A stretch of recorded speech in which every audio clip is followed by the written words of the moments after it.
आज मैं आपसे गीता के महत्व के बारे में बात करूंगी कि हम सबको गीता क्यों पढ़नी चाहिए। क्या गीता को सिर्फ ये समझकर पढ़ना है कि ये एक हिंदू धर्म से संबंध रखता है, गीता महाभारत का हिस्सा है, हम हिंदू हैं इसलिए पढ़ें। तो क्यों गीता इतना महत्वपूर्ण है, क्यों आचार्य प्रशांत घर घर गीता या और उपनिषद को पहुंचाना चाहते हैं, ऐसा इसमें क्या है, क्यों हम सब के लिए, हम इंसानों के लिए इतना ज़रूरी है। तो इसका एक बहुत सीधा सरल जवाब है कि हम सभी कहीं ना कहीं आज परेशान हैं, चाहे ज़िंदगी में कहीं भी हैं। हम सब इस बात को लेकर दुविधा में हैं कि हमें क्या करना है, कैसे जीना है, हमें क्या करना चाहिए। तो इन सारे सवालों का जवाब कहीं ना कहीं गीता में और उपनिषद में छुपे हुए हैं, लेकिन हम लोग इसको पढ़ते ही नहीं हैं।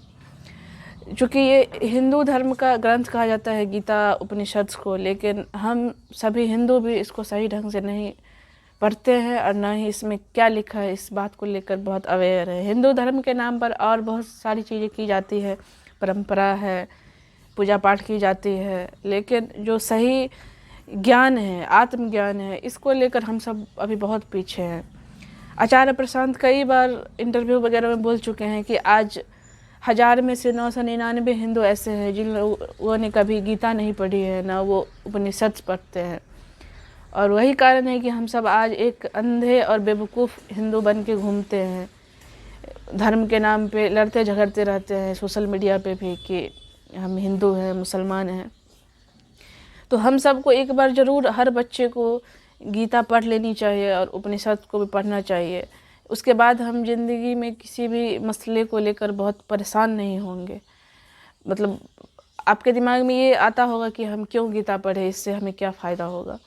तो इसके इतने फ़ायदे हैं, मैं खुद अपने अनुभव से बता सकती हूँ आपको कि मतलब उसके बाद अगर आप एक बार सिर्फ पढ़ना नहीं, उसको समझना है। अगर आप खुद नहीं समझ पा रहे हैं तो इसके लिए बहुत से लोग पढ़ा रहे हैं। आप गीता आचार्य प्रशांत से भी समझ सकते हैं। हर उनका गीता सत्र चलता है जिसमें देश विदेश से लोग ऑनलाइन भी जुड़ते हैं, वहाँ पे आप लाइव भी जाके बैठ सकते हैं उनके सेशन में। इसमें बहुत ज़्यादा पैसा भी नहीं लगेगा, थोड़ा बहुत स्टूडेंट है तो देकर भी आप अटेंड कर सकते हैं और अपनी ज़िंदगी की दशा और दिशा दोनों बदल सकते हैं। अगर आप एक बार गीता एक फ़िलॉसफी है, अगर आप एक बार समझ जाते हैं तो फिर आप ज़िंदगी में किसी भी बात को लेकर बहुत फ्रस्ट्रेट नहीं होंगे। आप कोई भी समस्या आएगी आप आराम से सॉल्यूशन निकाल लेंगे। और अगर आप नहीं पढ़ते हैं तो फिर उस तरह की बातों की जिक्र तो हमारे एजुकेशन सिस्टम में या घर परिवार में, समाज में भी नहीं होती है। अभी कितने बच्चे हैं जिनको इस बात पे उन्होंने चर्चा किया है कि हमें ज़िंदगी में क्या करना है, हम क्यों जी रहे हैं। ये हम अगर कोई एजुकेशन में कोई डिग्री ले रहे हैं तो ये डिग्री क्यों ले रहे हैं, हम कौन सा काम कर रहे हैं, किससे बात कर रहे हैं, हमारे दोस्त कैसे हों, हमें किन लोगों से बात करनी चाहिए, किन से दोस्ती करनी चाहिए। तो ऐसी बातों पे हम कभी चर्चा नहीं करते हैं और जिसका खामियाजा हमें भुगतना पड़ता आगे चल के। तो अगर आप चाहते हैं कि आप इन सब चीज़ों से परेशान ना हो, बिल्कुल लाइफ में एक क्लियर विजन हो, कुछ भी हो जाए हमें बहुत परेशान नहीं होना है, क्योंकि यहाँ जो भी चीज़ें हो रही है परेशानी आती ही रहेंगी, लेकिन हमें अंदर से क्लियर रहना है कि हाँ क्या करना है, क्या है। तो इसके इतने फ़ायदे हैं कि बाकी तो मुंह से अब कितना बताया जाएगा, अगर आप खुद ही पढ़ते हैं तो पता चल जाएगा। तो मैं यही आपको सजेस्ट करूँगी कि आप जो भी इस वीडियो के माध्यम से हमें सुन रहे हैं, आचार्य प्रशांत को जानते हैं, तो आप एक बार उनसे गीता सत्र में ज़रूर जुड़ें।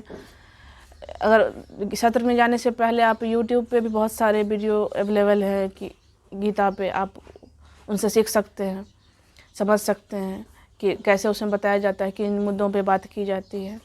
फिर आप सत्र से जुड़े, फिर आपको कोई दिक्कत नहीं आएगी। आप जहाँ भी हैं, जिस हाल में भी है, लेकिन आपका नज़रिया बिल्कुल दुनिया को लेकर चेंज हो जाएगा। तो गीता वो चीज़ है जिसकी जितनी तारीफ़ की जाए कम है। आगे अगर आप को अगर ये वीडियो अच्छा लगा और आप भी इस तरह के और भी वीडियो देखना चाहते हैं तो हमारे चैनल को सब्सक्राइब करें और देखते रहें। बहुत बहुत धन्यवाद।